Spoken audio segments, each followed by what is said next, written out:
Title: Things Just Aren't Adding Up About Trump's Assassination Attempts. Now, I've not listened to this yet, so we'll hear it for the first time together. Clip plays for just under 12 minutes. I'll get rid of any ads that pop up on BoobTube, that left-wing organization.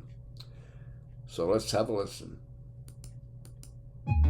The odd details from the July 13th, 2024 attempt to assassinate former President Donald Trump just keep piling up. We keep learning more about what happened, but it still isn't making any sense. Attendees of the Butler, Pennsylvania rally where the shooting took place have told multiple news outlets that they could see the would-be assassin, Thomas Matthew Crooks, crawling on the roof and preparing to take aim. I'm standing there pointing at him for, 2-3 minutes. Secret Service is looking at us from the top of the barn. I'm pointing at that roof. That witness, Greg Smith, told the BBC that Crooks was probably not visible to the Secret Service agents because of the slope of the roof. Another witness told CBS News that he saw Crooks on the rooftops, going from one building to another. He also noted that law enforcement was made aware. Many more witnesses had similar stories. A guy beside me looks over and he said, "He has a gun. He has a gun." So if numerous people at the rally saw the shooter well before he opened fire, why didn't the Secret Service and local police act?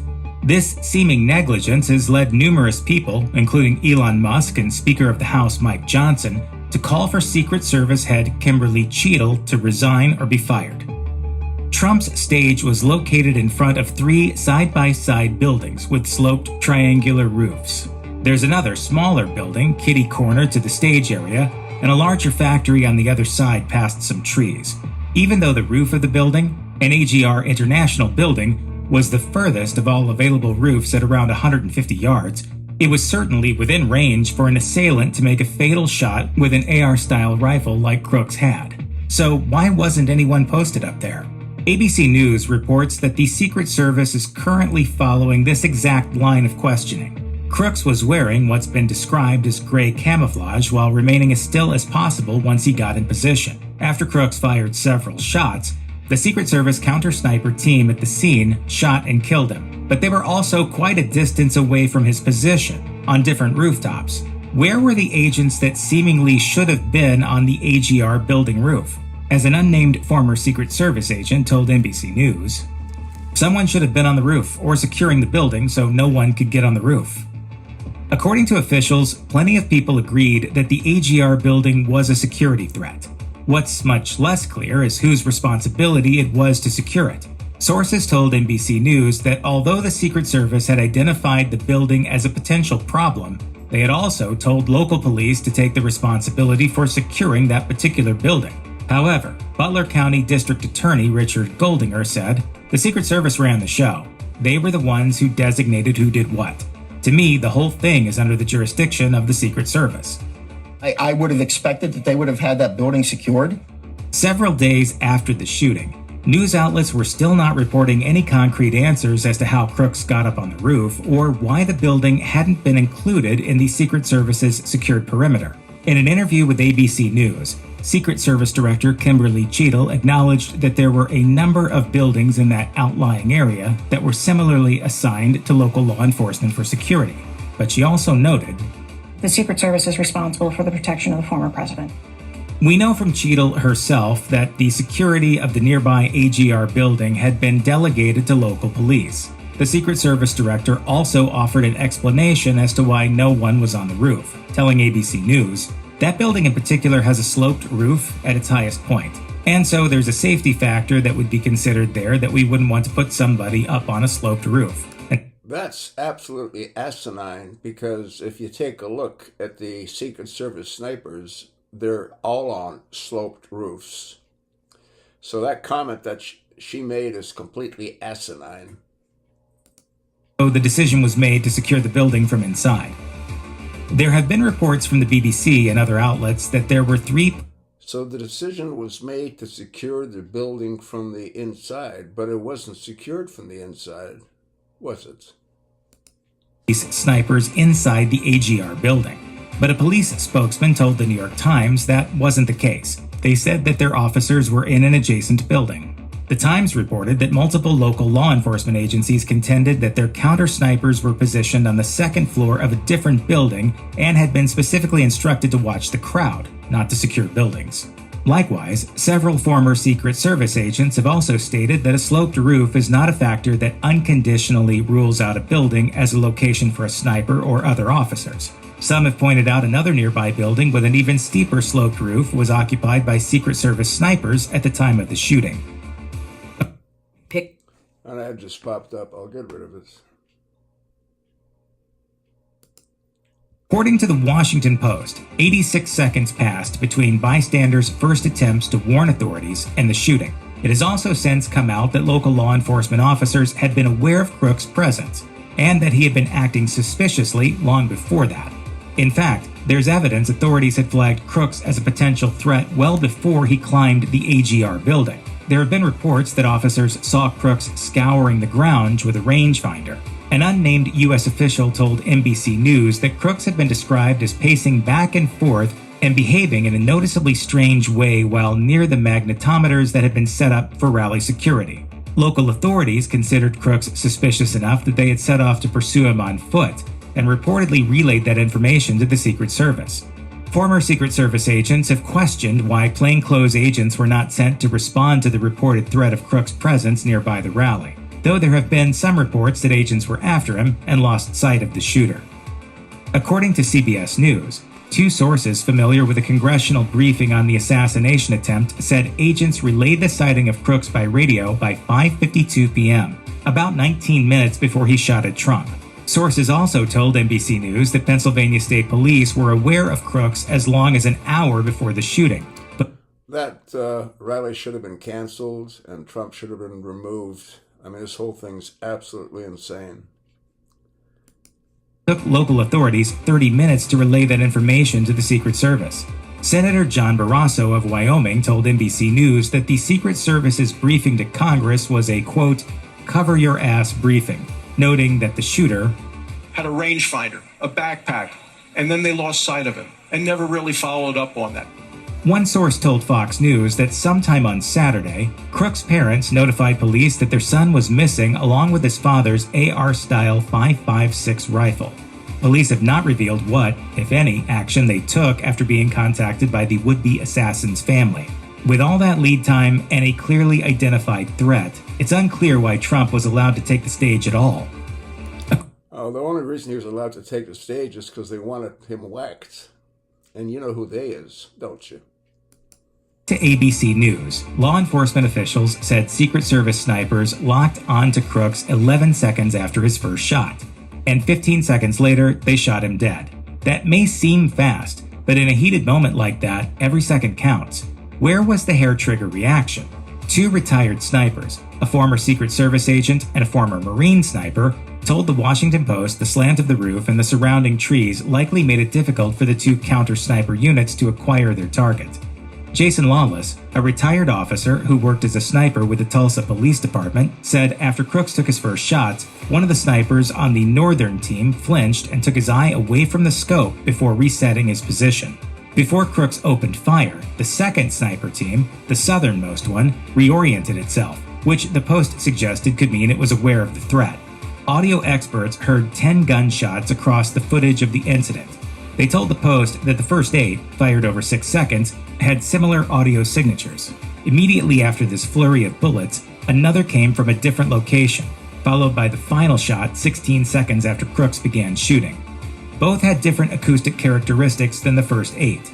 Though they noted this type of analysis is not 100% accurate, it suggests the security locked onto Crooks about 6 seconds after he started shooting. It certainly made for an iconic photo. Donald Trump with blood on his ear and face, his fist in the air immediately after an assassination attempt.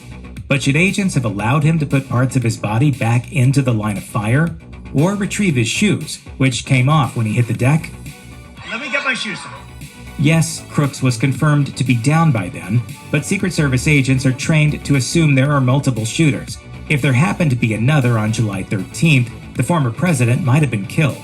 Richard H., a UK close protection expert and former member of the Royal Military Police, told NBC News, The moment you know you are getting incoming rounds, you grab hold onto that boss and you throw him into a car and you get out of there as quickly as you can with the maximum amount of aggression. He added, "They stayed on that stage for over a minute. What on earth were they doing? It was shocking." Jeffrey James, a retired 22-year Secret Service veteran, told the New York Times that there would be no wasted time getting the president away from danger if he had been on that stage. He said, "We are going, and we are going now. If it's me, I'm buying him a new pair of shoes." Another ad just popped up. I'll get rid of it. Sources told the Washington Post the local police contacted the Secret Service before the Saturday rally to tell officials that they didn't have enough resources to station anyone at the AGR building where Crooks perched. It's unclear why the agency didn't take steps to address the issue with its own resources, or if any were available. Jason Russell, a former Secret Service agent, told the BBC, "The Secret Service doesn't have unlimited resources in terms of agents that they can post everywhere." Former Secret Service agent Evie Pampouris put it this way on Today. You have to think of the Secret Service like they're the conductor of the orchestra. They create the blueprint and design for the security plan. In a letter to FBI Director Christopher Wray, Ohio Representative Jim Jordan suggested that the Secret Service may have been stretched too thin, writing, "Whistleblowers have disclosed to the committee that the U.S. Secret Service did not have proper resources for President Trump's campaign event because of staffing shortages due to the NATO summit and First Lady Jill Biden's event in Pittsburgh. According to Roll Call, any security lapses at the rally shouldn't have been due to lack of funding. The Secret Service received over 9% more in overall appropriations for the fiscal 2024 year, for a total of a whopping $3.1 billion, nearly $100 million more than President Joe Biden had requested. Protective operations, which is what finances daily security for heads of state, received $1.4 billion, a boost of approximately 24%. According to the FBI, Crooks used an AR-style .556 rifle in his assassination attempt. Similar weapons were used in the 2015 San Bernardino mass shooting that killed 14 people and wounded 22, and the 2012 Sandy Hook shooting that killed 20 children and 6 adults. The exact model of Crooks' gun is not known, but the very similar Ruger AR-556 has a barrel length of about 1.5 feet and has an overall length of 2.5 to 3 feet, with a weight of about 6.5 pounds. Which raises the question, how did he get that rifle into the area surrounding the rally? According to CBS News, a person familiar with the investigation said that authorities believe Crooks may have hid the weapon beforehand or smuggled it in with his backpack. Officials believe he might have stashed the weapon near an air conditioner unit on the AGR building. A Secret Service source told Fox News that Crooks indeed hid the weapon before the rally, though where is still unclear. The source said, "We went from golf rangefinder to AR-15, and now we have to fill in the gap." Well, I'm convinced that he had stashed that weapon in advance of the security being put in place.